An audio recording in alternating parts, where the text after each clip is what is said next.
pembacaan firman kita hari ini terdapat pada Kisah Para Rasul pasal 7. Pembelaan Stefanus. Kata imam besar, "Benarkah demikian?" Jawab Stefanus, "Hai saudara-saudara dan bapak-bapak, dengarkanlah. Allah yang Maha Mulia telah menampakkan dirinya kepada bapa leluhur kita Abraham ketika ia masih di Mesopotamia, sebelum ia menetap di Haran, dan berfirman kepadanya, 'Keluarlah dari negerimu dan dari sanak saudaramu, dan pergilah ke negeri yang akan kutunjukkan kepadamu.' Maka keluarlah ia dari negeri orang Kasdim, lalu menetap di Haran.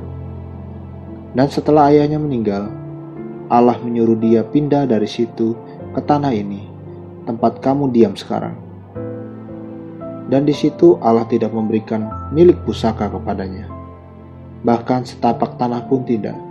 Tetapi ia berjanji akan memberikan tanah itu kepadanya menjadi kepunyaannya dan kepunyaan keturunannya, walaupun pada waktu itu ia tidak mempunyai anak.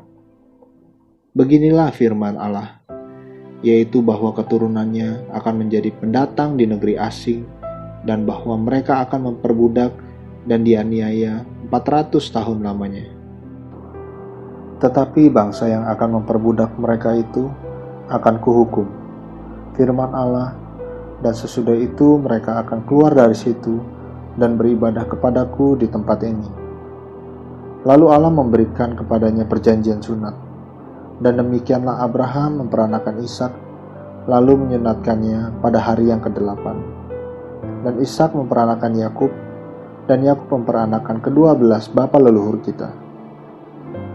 Karena iri hati, bapa-bapa leluhur kita menjual Yusuf ke tanah Mesir, tetapi Allah menyertai dia dan melepaskannya dari segala penindasan, serta menganugerahkan kepadanya kasih karunia dan hikmat ketika ia menghadap Firaun, raja Mesir. Firaun mengangkatnya menjadi kuasa atas tanah Mesir dan atas seluruh istananya. Maka datanglah bahaya kelaparan menimpa seluruh tanah Mesir dan tanah Kanaan, serta penderitaan yang besar, sehingga nenek moyang kita tidak mendapat makanan. Tetapi ketika Yakub mendengar bahwa di tanah Mesir ada gandum, ia menyuruh nenek moyang kita ke sana. Itulah kunjungan mereka yang pertama. Pada kunjungan mereka yang kedua, Yusuf memperkenalkan dirinya kepada saudara-saudaranya. Lalu ketahuanlah asal-usul Yusuf kepada Firaun. Kemudian Yusuf menyuruh menjemput Yakub, ayahnya, dan semua sanak saudaranya, 75 jiwa banyaknya. Lalu pergilah Yakub ke tanah Mesir. Di situ ia meninggal, ia dan nenek moyang kita. Mayat mereka dipindahkan ke Sikem dan diletakkan di dalam kuburan yang telah dibeli Abraham dengan sejumlah uang perak dari anak-anak Hemor di Sikem. Tetapi makin dekat genapnya janji yang diberikan Allah kepada Abraham, makin bertambah banyaknya bangsa itu di Mesir. Sampai bangkit seorang raja lain memerintah tanah Mesir, seorang yang tidak mengenal Yusuf. Raja itu mempergunakan tipu daya terhadap bangsa kita dan menganiaya nenek moyang kita, serta menyuruh membuang bayi mereka, supaya bangsa kita itu jangan berkembang. Pada waktu itulah Musa lahir, dan ia elok di mata Allah. 3 bulan lamanya diasuh di rumah ayahnya. Lalu ia dibuang, tetapi putri Firaun memungutnya dan menyuruh mengasuhnya seperti anaknya sendiri. Dan Musa dididik dalam segala hikmat orang Mesir, dan ia berkuasa dalam perkataan dan perbuatannya. Pada waktu ia berumur 40 tahun, timbullah keinginan dalam hatinya untuk mengunjungi saudara-saudaranya, yaitu orang-orang Israel. Ketika itu ia melihat seorang dianiaya oleh seorang Mesir, lalu ia menolong dan membela orang itu dengan membunuh orang Mesir itu. Pada sangkanya saudara-saudaranya akan mengerti bahwa Allah memakai dia untuk menyelamatkan mereka, tetapi mereka tidak mengerti. Pada keesokan harinya, Ia muncul pula ketika dua orang Israel sedang berkelahi. Lalu ia berusaha mendamaikan mereka. Katanya, "Saudara-saudara, bukankah kamu ini bersaudara? Mengapakah kamu saling menganiaya?" Tetapi orang yang berbuat salah kepada temannya itu menolak Musa dan berkata, "Siapakah yang mengangkat engkau menjadi pemimpin dan hakim atas kami? Apakah engkau bermaksud membunuh aku, sama seperti kemarin engkau membunuh orang Mesir itu?" Mendengar perkataan itu, larilah Musa dan hidup sebagai pendatang di tanah Midian. Di situ ia memperanakan 2 orang anak laki-laki. Dan sesudah 40 tahun, tampaklah kepadanya seorang malaikat di padang gurun Gunung Sinai. Di dalamnya nyala api yang keluar dari semak duri. Musa heran tentang penglihatan itu, dan ketika ia pergi ke situ untuk melihatnya dari dekat, datanglah suara Tuhan kepadanya. "Akulah Allah nenek moyangmu, Allah Abraham, Ishak, dan Yakub." Maka gemetarlah Musa, dan ia tidak berani lagi melihatnya. Lalu firman Allah kepadanya, "Tanggalkanlah kasutmu dari kakimu, sebab tempat di mana engkau berdiri itu adalah tanah yang kudus. Aku telah memperhatikan dengan sungguh kesengsaraan umatku di tanah Mesir, dan aku telah mendengar keluh kesah mereka, dan aku telah turun untuk melepaskan mereka. Karena itu marilah, engkau akan kuutus ke tanah Mesir." Musa ini yang telah mereka tolak dengan mengatakan, "Siapakah yang mengangkat engkau menjadi pemimpin dan hakim?"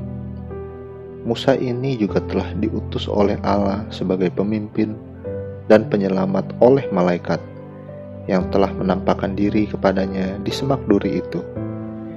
Dialah yang membawa mereka keluar dengan mengadakan mujizat-mujizat dan tanda-tanda di tanah Mesir, di Laut Merah, dan di padang gurun 40 tahun lamanya.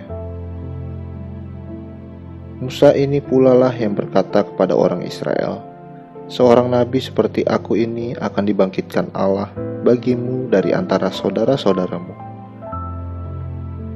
Musa inilah yang menjadi pengantara dalam sidang jemaah di padang gurun di antara malaikat yang berfirman kepadanya di gunung Sinai dan nenek moyang kita.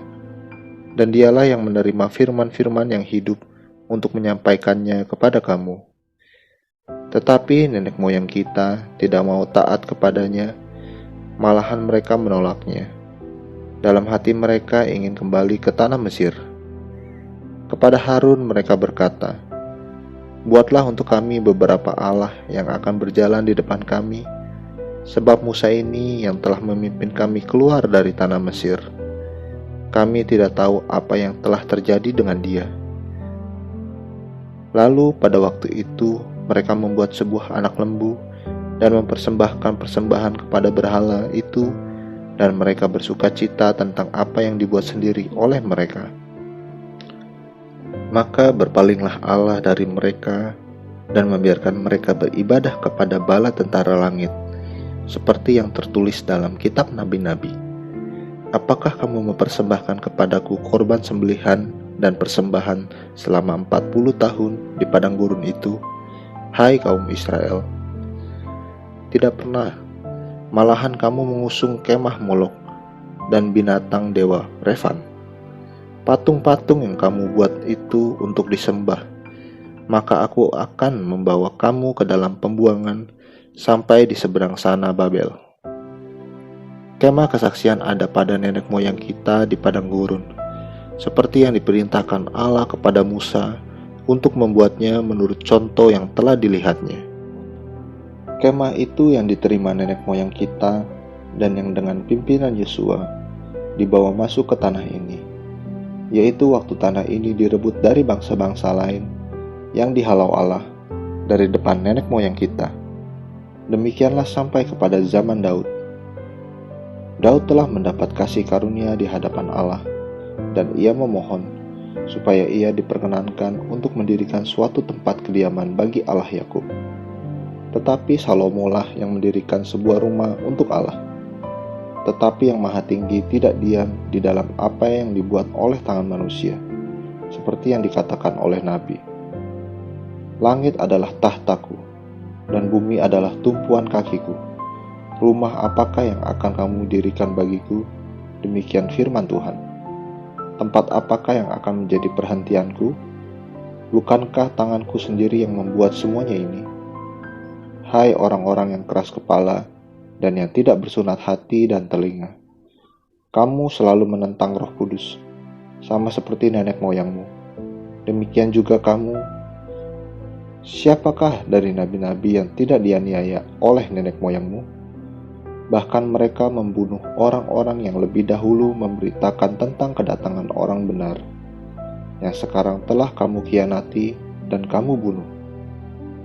Kamu telah menerima hukum Taurat yang disampaikan oleh malaikat-malaikat, akan tetapi kamu tidak menurutinya. Stefanus dibunuh, Saulus hadir. Ketika anggota-anggota Mahkamah Agama itu mendengar semuanya itu, sangat tertusuk hati mereka. Maka mereka menyambutnya dengan gertakan gigi. Tetapi Stefanus yang penuh dengan Roh Kudus menatap ke langit, lalu melihat kemuliaan Allah dan Yesus berdiri di sebelah kanan Allah. Lalu katanya, "Sungguh, aku melihat langit terbuka dan Anak Manusia berdiri di sebelah kanan Allah." Maka berteriak-teriaklah mereka dan sambil menutup telinga serentak menyerbu dia.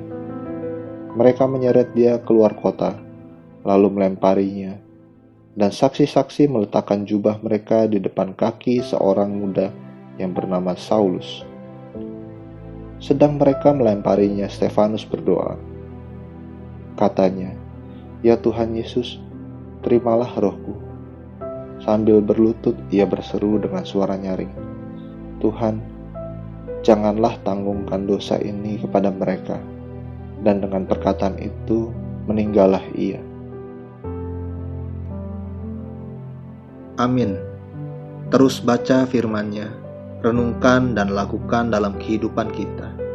Tuhan Yesus memberkati.